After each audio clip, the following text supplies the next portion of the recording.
Okay, in this lecture we're going to finish the second part of our section 4.6 material on the rank of a matrix.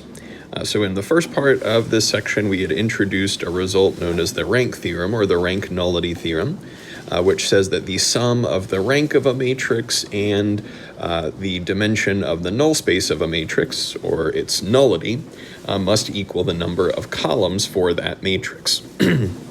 So the next examples that we'll consider will illustrate some other applications of the rank nullity theorem.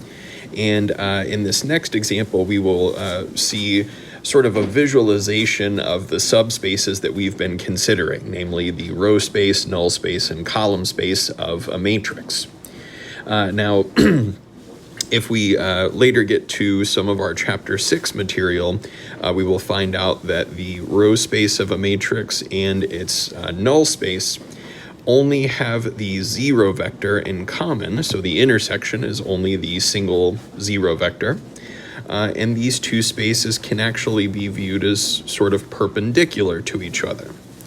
And the same fact will apply to both the row space of A transpose, which is equivalent to the column space of A, and the null space of A transpose.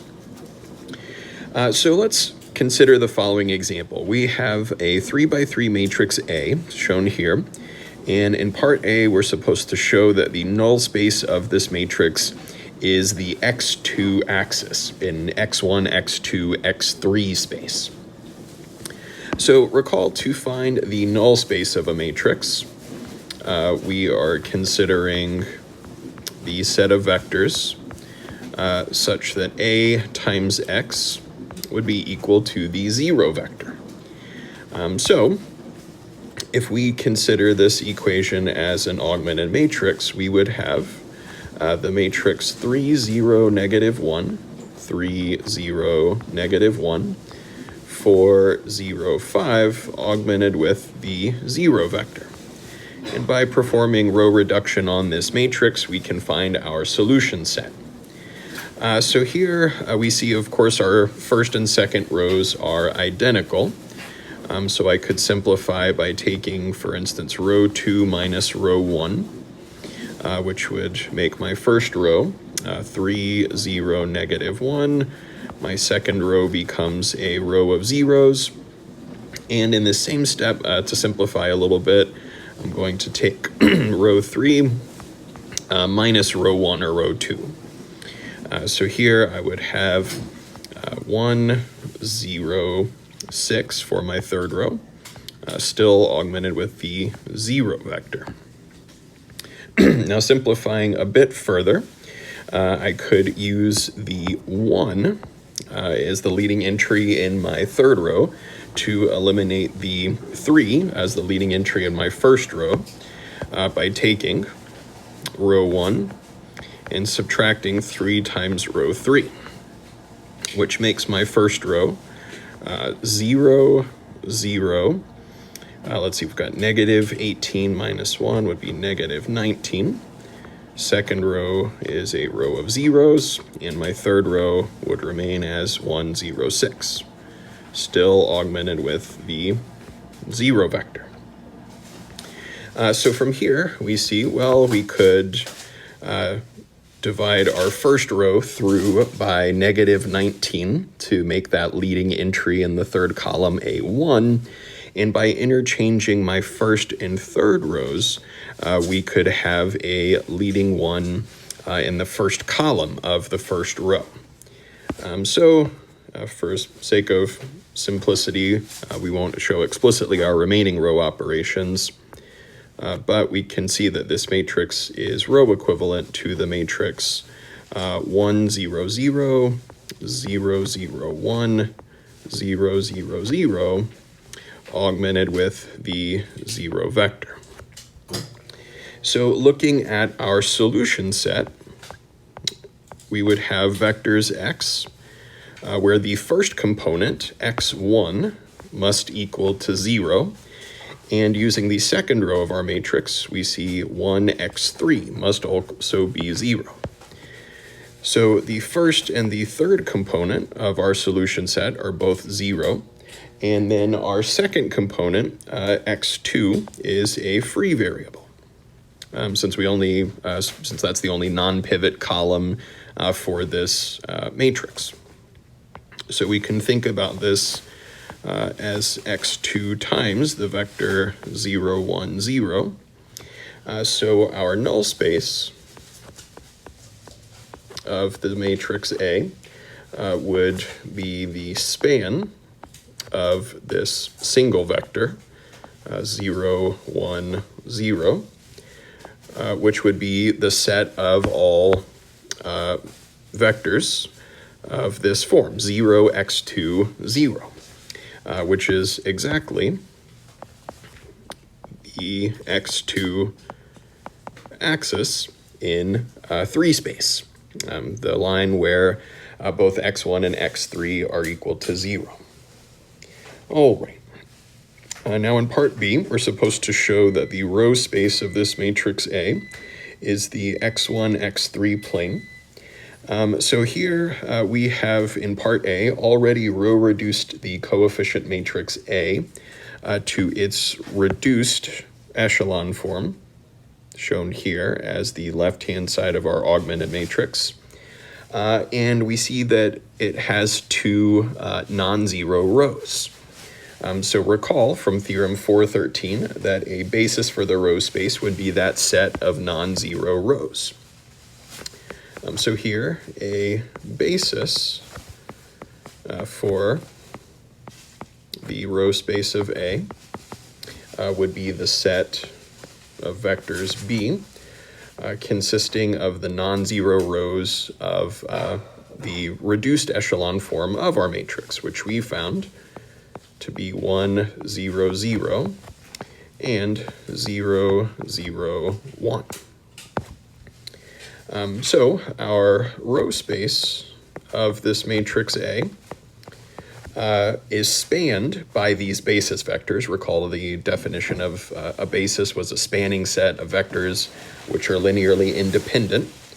So the row space of A is given by the span of these vectors 1, 0, 0, and 0, 0, 1, which is exactly the set of scalar multiples of these vectors, which would have either a non-zero x1 component or a non-zero x3 component, but the x2 component must be 0. So that consists of all vectors lying in the x1, x3 plane. All right. Now in part C, we are asked to show that the column space of this matrix A is the plane whose equation is given by x1 minus x2 equals 0, or equivalently the plane x1 is equal to x2. So we can find a basis for the column space of A by taking the column vectors of A corresponding to the pivot columns of the row-reduced matrix for A. So here, our basis for the column space would be the set of vectors B, consisting of, so looking back at our previous work, we had shown that the first and third columns of A are our pivot columns. So we're going to take our first and third columns. Equivalently, we could think about the column space as being the space spanned by these 3 columns. Clearly, the second column, which is the 0 vector, does not contribute to the span for the other 2 columns, the first and the third, and the first and the third are linearly independent, since they're not scalar multiples of one another. Therefore, those 2 columns would form a basis for our column space. That is the vectors 3, 3, 4, and -1, -1, 5. All right. Now we need to show that any vector which is a linear combination of these 2 is equivalent to the plane x1 is equal to x2.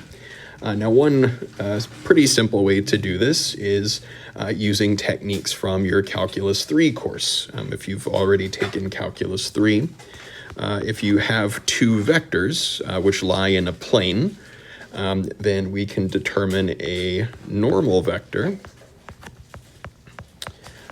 to the column space of A, which would be a plane since it consists of linear combinations of two vectors, which would be the vector, let's call it little n for a normal vector, and it would be the cross product of the two vectors which form our basis.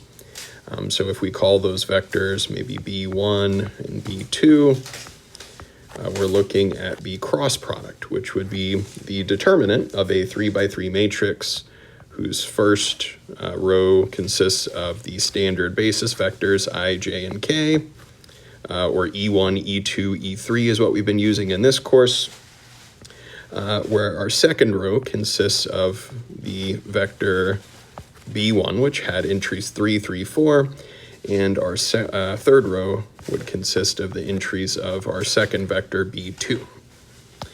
So we find here the vector 19, negative 19, and 0. So an equation of the column space, or the plane, which is the column space of A, would be the following. So an equation of our plane is given by the first coordinate of our normal vector, 19, times x minus, or here x1, minus the x1 coordinate for a point on our plane. And since we know that we're talking about the column space, which is a subspace, it must contain the 0 vector, or the origin. So we could take x1 minus 0, then plus the second coordinate of our normal vector, which was negative 19, times x2 minus 0, plus the third coordinate for our normal vector, which was 0, is equal to 0. So we have the equation 19x1 minus 19x2 is equal to 0, or dividing through by 19, x1 minus x2 is 0. All right.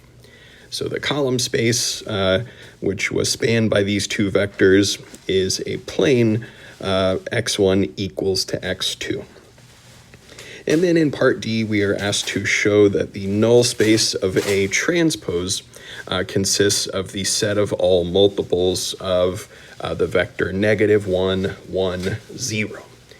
So to determine the null space of A transpose, let us consider the matrix A transpose. So here we would have a first row of 3, 3, 4. Our first column becomes a first row. Our second column was the 0 vector, so our second row is all zeros. And our third column, which now becomes the third row for the transpose, is negative 1, negative 1, 5. So by making use of row reduction, we can show that A transpose is row equivalent to the matrix 1, 1, 0, 0, 0, 1, 0, 0, 0. If we are looking for the null space of A transpose, we would be considering the equation A transpose times a vector x is equal to the 0 vector. And by looking at the row-reduced form of A transpose, we see that our solution set would consist of vectors of the form x, where from the first row of the row-reduced version of A transpose, we see x1 has to equal the negative of x2. x2 is a free variable since the second column was not a pivot column. And using our second row, we see 1x3 has to be 0. So we can think about this as x2 times the vector negative 1, 1, 0. So here we have shown that our null space is the space of all multiples of the indicated vector, -1, 1, 0. All right. So now that we've established what these different fundamental spaces are, let's illustrate the orthogonality or perpendicular nature of the subspaces. So here we would say that the figure below will be illustrating the null space of A and the row space of A in the domain of a linear transformation X mapping to AX. So let's consider in space the x1, x2, and x3 axes, or xyz axes if you prefer.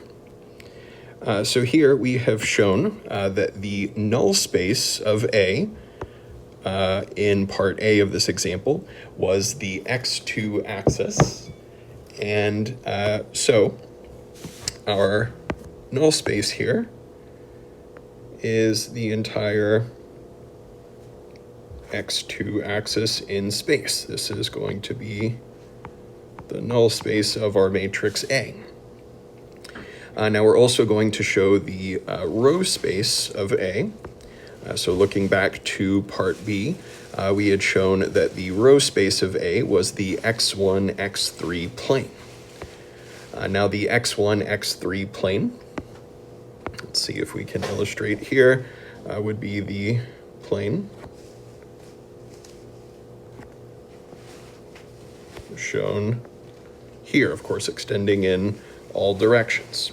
So this plane is describing the row space of A. So we can see that that x1, x3 plane is parallel or orthogonal to the null space. That is, the line, which consists of our null space, is perpendicular to all vectors which lie in the row space plane. Now, here we will also illustrate some other subspaces.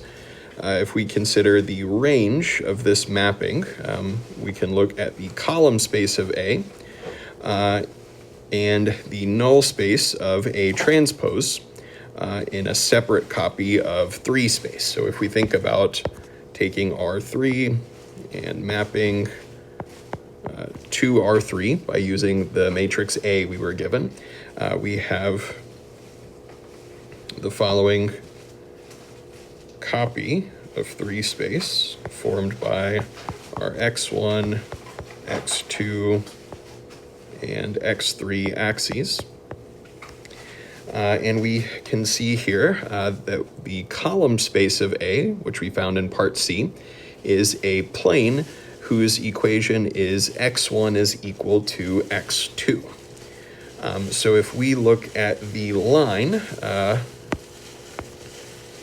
in the x1, x2 plane, where x1 and x2 are equal to each other, and extend that plane infinitely far in the vertical direction, we have, see if we can rough sketch this.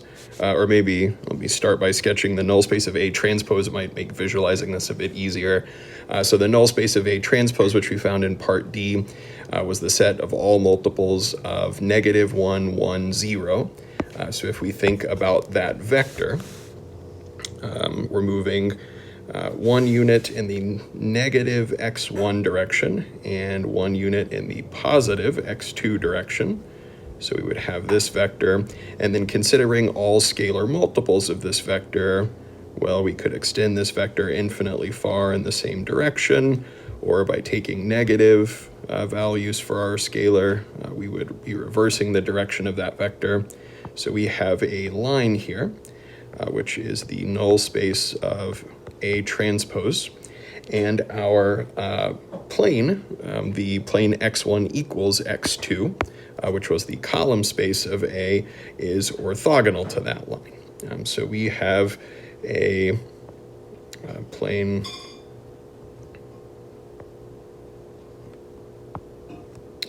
shown here, which is orthogonal to the blue null space line. A little difficult to draw by hand, but this is the column space of A. So we can see that that column space of A and the null space of A transpose are also sort of perpendicular to one another. All right. So in our last part of this section, we'll talk about some applications of the rank nullity theorem to systems of linear equations. So if we're just asking for general information about a system of equations, the rank theorem can provide some useful information about that system. So let's consider an example of sort of a real-world problem that might arise without using too much formal terminology that we've had from our course. So let's consider this. We have a scientist who has found two solutions to a homogeneous system of 40 equations in 42 variables. So in most real-world situations involving linear systems, we have a large number of equations and unknowns.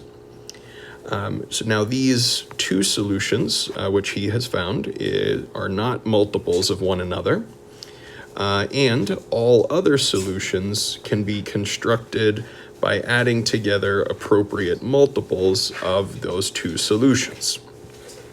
So given this information, we ask, can the scientist be certain that an associated non-homogeneous system with the same coefficients would have a solution? So if you have the same coefficients for the homogeneous system, but you're considering a non-homogeneous system, do we know that that system would have a solution? So let's see if we can justify one way or the other whether we would have a solution making use of this rank nullity theorem.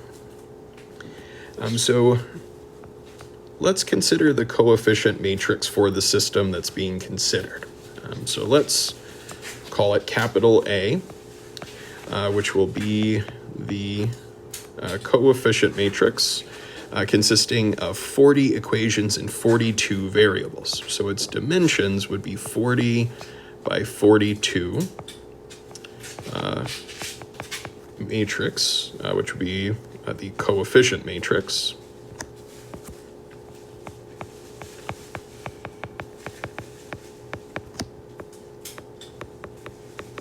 For this system. Now we were given the information that the scientist has found two solutions of the homogeneous system, which are not multiples of one another. So recall, if two vectors are not multiples, then they are linearly independent. And we were told that all other solutions can be constructed by adding together scalar multiples of those two solutions. So that is, every solution is a null space, which is the null space of that matrix A, is a linear combination of these two vectors.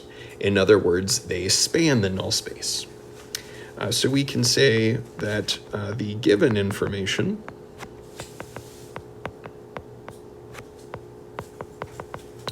implies that the two solutions, which the scientist has found, are linearly independent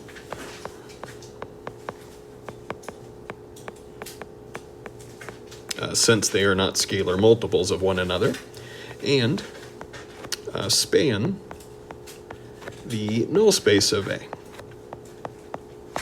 Since we were told every other solution can be considered as a sum of scalar multiples of those two solutions. So if we have a linearly independent spanning set, that means we have a basis. So we can say thus, these solutions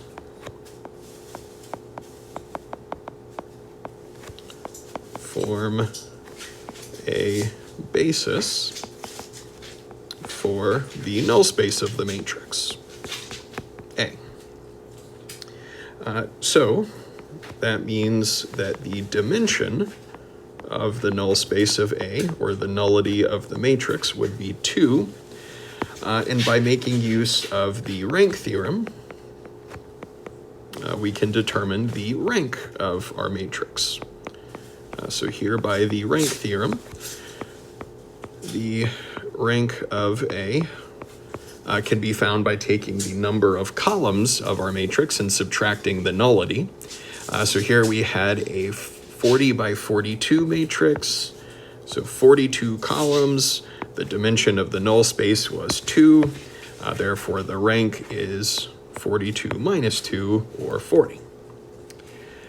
So here, recall the rank is the dimension of the column space of our matrix A, which we've just shown is 40.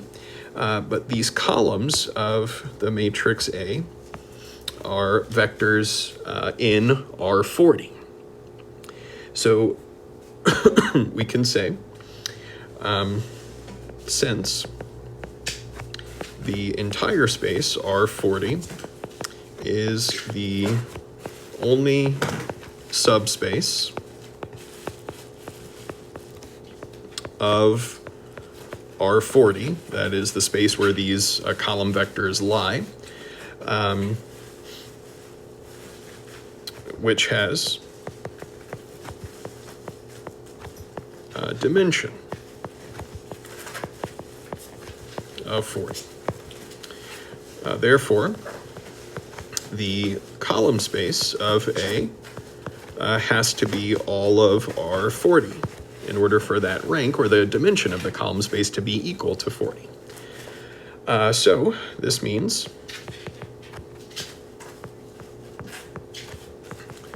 that for all vectors B in R40, the equation A times X equals to B has a solution.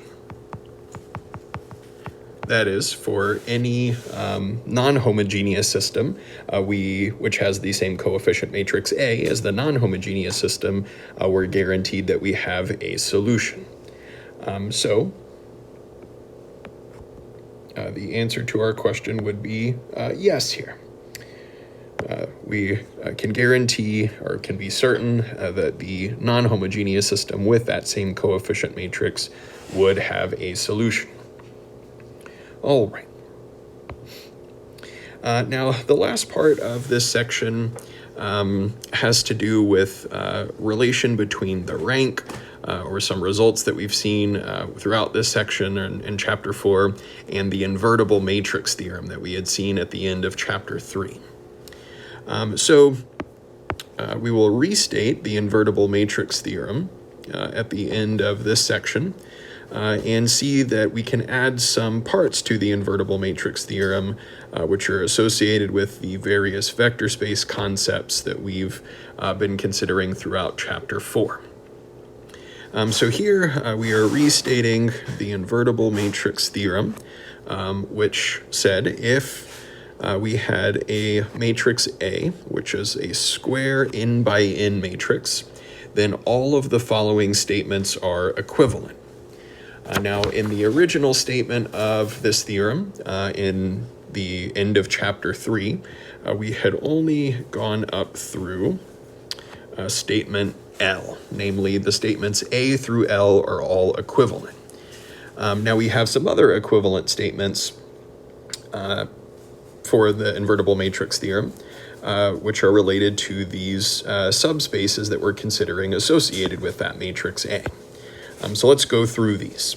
So here we can say that if A is an invertible matrix, or if any of the other equivalent conditions hold, then the columns of A must form a basis for all of Rn. Equivalently, the column space of A is then equal to Rn. And then the dimension of the column space, or the rank of the matrix A, is equal to n. Equivalently, we could say the null space of A consists of only the 0 vector. That follows directly from condition D above. The equation AX equal to 0 has only the trivial solution. Therefore, the only vector in the null space is the 0 vector. And therefore, the dimension of the null space of A is 0, since it consists of only a single vector. So we now have this sort of super version of the invertible matrix theorem where we have many related or equivalent statements which depend on a matrix A being invertible.